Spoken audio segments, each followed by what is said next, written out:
Annabelle, Conjuring, Massacre à la tronçonneuse. Et si les gars je vous disais que ces 3 films sont inspirés de faits réels? Aujourd'hui c'est ce qu'on va voir dans cette vidéo les gars.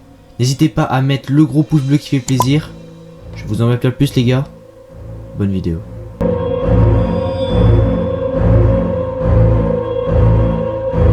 Pour commencer les gars, on va tout de suite parler des époux Ed et Lorraine Warren les gars. Donc très connus. Donc ils étaient énormément popularisés en 2013 avec le premier volet de la saga Conjuring. Donc Amityville les gars, Le Dernier Rite, Conjuring ou encore Annabelle, qui sont des films où les époux Warren ont été mis en scène. Pour ceux qui ne connaissent pas Conjuring, les dossiers Warren de James Wan, qui relate l'une des affaires les plus terrifiantes du couple, donc le cas de la famille Perron, qui en 1991 est persuadée que la maison est hantée par un esprit démoniaque. Donc les gars, face aux événements paranormaux qui se déclenchent chaque nuit, le couple d'enquêteurs se rend sur place et finit par en déduire l'origine du mal et une sorcière qui aurait maudit les lieux. Donc tu vois, c'est pas insane les gars, vraiment la sorcière et tout les gars, c'est une dinguerie. Donc le film il nous présente également ça comme élément réel, donc ça c'est inspiré de faits réels, donc déjà les gars c'est super bizarre. Ainsi les gars que la pièce verrouillée dans la maison des Warren, donc les gars on voit dans Conjuring il me semble. Donc il y a un tas d'objets hantés et tout. Il y a même la poupée Annabelle, donc les gars qui est sortie en 2014 je rappelle. Et en gros c'est une poupée de chiffon et non en porcelaine dans la vraie vie. Mais bref les gars, en gros c'est comme des espèces de trophées. Genre c'est vraiment super bizarre. En tout cas genre je sais pas les gars, avoir des objets hantés, genre moi ça me ferait flipper. Je sais pas vous les gars, dites-moi dans les commentaires. Massacre à la tronçonneuse les gars.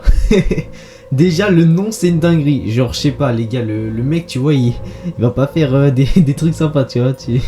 Non franchement le mec il est pas super sympa.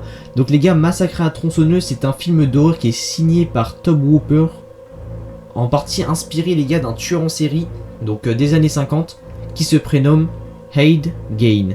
Oh les gars, l'accent, tu vois le petit accent t'as capté. Non les gars il est vraiment claqué. Donc Ed du coup on va l'appeler comme ça, qui est surnommé le boucher de Plainfield. Ah les gars, franchement mon accent il me tétanise. Cet américain du coup s'est mis à déterrer les cadavres après la mort de sa mère et aurait également tué plusieurs femmes pour confectionner des objets dans la maison avec des parties de leur corps. Lors de son arrestation, la police a retrouvé chez lui toute une collection qui comprenait notamment des masques, des abat-jours faits à partir de morceaux de peau humaine. les gars, le problème c'est quoi? C'est que c'est inspiré de faits réels quoi.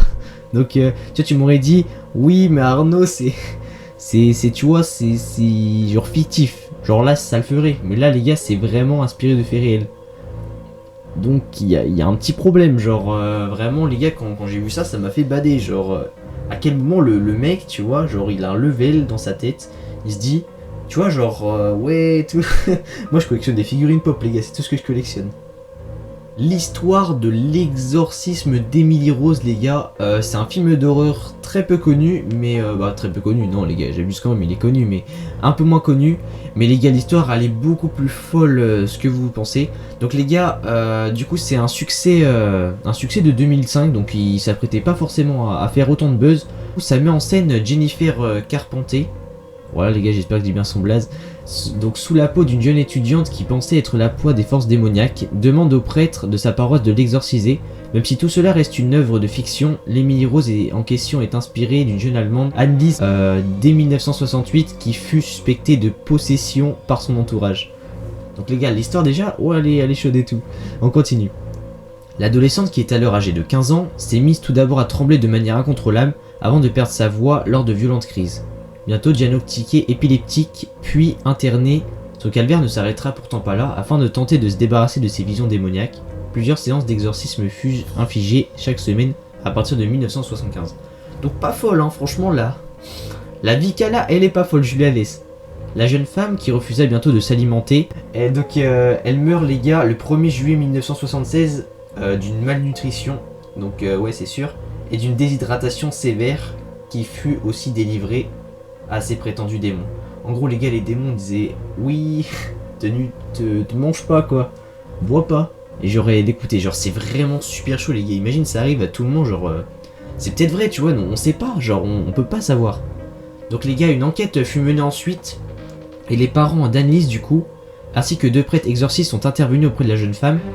Et donc ils furent inculpés de négligence ayant entraîné la mort et condamnés à 6 mois de prison avec sursis. Donc en gros, bon, ils ont rien eu. Pour le tribunal, malgré les enregistrements audio assez troublants fournis par les hommes d'église, Annelise Michel est tout simplement atteinte d'épilepsie et de psychose. Rien de plus. Donc les gars, ça va. Donc en fait, au final, elle avait pas. En gros, ils ont eu de la négligence, genre, je sais pas, ouais, c'est. En gros, c'était plus simple, donc on pense qu'elle. Bah, c'est pas on pense, genre, c'est les termes, les gars. En fait, elle a pas eu de démons, genre, elle a eu des crises d'épilepsie et de psychose. Et pourtant, les gars, vous voyez, genre, les prêtres exorcistes et tout, ils l'ont mis, ils ont fait des séances d'exorcisme et tout.